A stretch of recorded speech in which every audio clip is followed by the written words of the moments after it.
आज के एपिसोड की शुरुआत में दिखाया जाता है कि तुलसी अलग अलग मसालों से बने कबाब चख रही होती है। कबाब इतने तीखे होते हैं कि उसकी आंखों से पानी निकल पड़ता है। इसी दौरान एक फ्लैशबैक आता है जहां पुरानी यादों में मिहिर उसे हंसते हुए चिढ़ाता है कि तुम इतनी मिर्च कैसे खा लेती हो, और फिर प्यार से उसके आंसू पोंछकर पानी पिलाता है।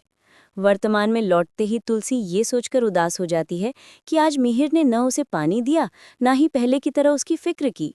वो चुपचाप पानी पी लेती है और मिहिर बिना ध्यान दिए खाना खाते रहता है। दूसरी तरफ होटल का मैनेजर अंगद से कहता है कि नौकरी ऐसे व्यक्ति को चाहिए जिसकी इंग्लिश अच्छी हो, क्योंकि विदेशी ग्राहक काफ़ी आते हैं। सैलरी बहुत कम, बस 2,000 रुपये होने के बावजूद अंगद नौकरी के लिए मान जाता है।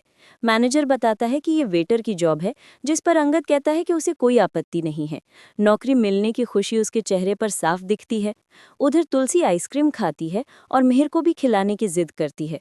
वो उसके हाथों से एक बाइट खाता है और दोनों थोड़ी देर खुशियों भरा पल बिताते हैं। इसी बीच अंगद अपनी अच्छी खबर फोन पर रिंदा को देता है, और जैसे वो घूमकर देखता है, उसे मिहिर और तुलसी साथ बैठे हुए दिखाई देते हैं। उसकी आंखें भर जाती हैं। वृंदा उसे कहती है कि जाकर उनसे मिल लो, लेकिन अंगद अपराध भाव से कहता है कि उनके बीच पहले ही उसकी वजह से गलतफहमियां हुई थीं, इसलिए वो उनकी खुशी में खलल नहीं डालना चाहता। फिर मिहिर खाना खत्म करके तुलसी को घर ले जाता है। घर पहुंचकर तुलसी कहती है कि आज की डेट उसे बहुत अच्छी लगी। तभी तुलसी याद दिलाती है कि मिहिर ने रात भर जो भी वो कहेगी करने का वादा किया था। वो उसका हाथ पकड़कर उसे कमरे की ओर ले जाती है और मिहिर वहां मौजूद नोइना को देखकर चौंक जाता है। इसके बाद एक फ्लैशबैक आता है जिसमें दिखाया जाता है कि मिताली आराम से चिप्स खा रही होती है, लेकिन तुलसी को देखते ही दुखी होने का नाटक करने लगती है। तुलसी उसे उसकी पसंद का थेपला देती है, लेकिन मिताली कहती है कि अब उसे भूख नहीं लगती। तुलसी उसे समझाती है कि अंगद आगे बढ़ चुका है, इसलिए उसे भी पुरानी बातें छोड़कर अपनी जिंदगी में आगे बढ़ना चाहिए। मिताली नाटक जारी रखती है, चिप्स छिपाती है और परी के लिए शादी के पुराने कपड़े देने की बात करती है। तुलसी उसे ढांढस बंधाती है कि उसकी भी शादी अच्छे घर में होगी। नोइना के आने पर तुलसी उससे कहती है कि वो मिहिर और उसके बीच की गलतफहमियां दूर करना चाहती है। वो नोइना को घर आने और मिहिर से बात करने के लिए मनाती है।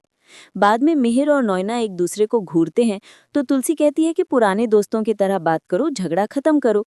वो मानती है कि उनके बेटे अंगद की गलती ने संबंधों में खटास डाली है, इसलिए वो और मिहिर मिलकर माफी मांगते हैं।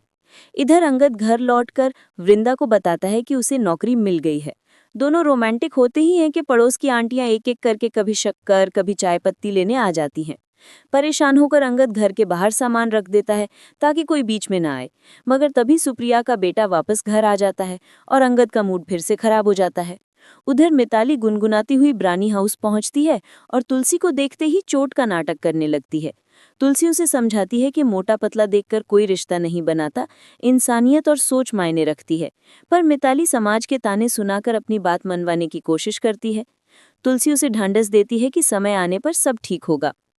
एपिसोड के आखिरी हिस्से में दिखाया जाता है कि अंगद नौकरी पर जाने की तैयारी करता है। वृंदा उसे दही चीनी खिलाती है।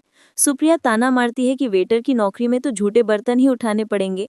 फिर अचानक बात बदलकर कहती है कि अंगद ये काम भी अच्छी तरह करेगा।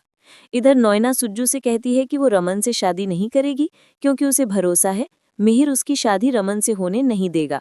वो पहली बार मिहिर की अच्छाई का फायदा अपने लिए उठाने का फैसला कर चुकी है। और इसी के साथ एपिसोड खत्म हो जाता है। Thanks for watching.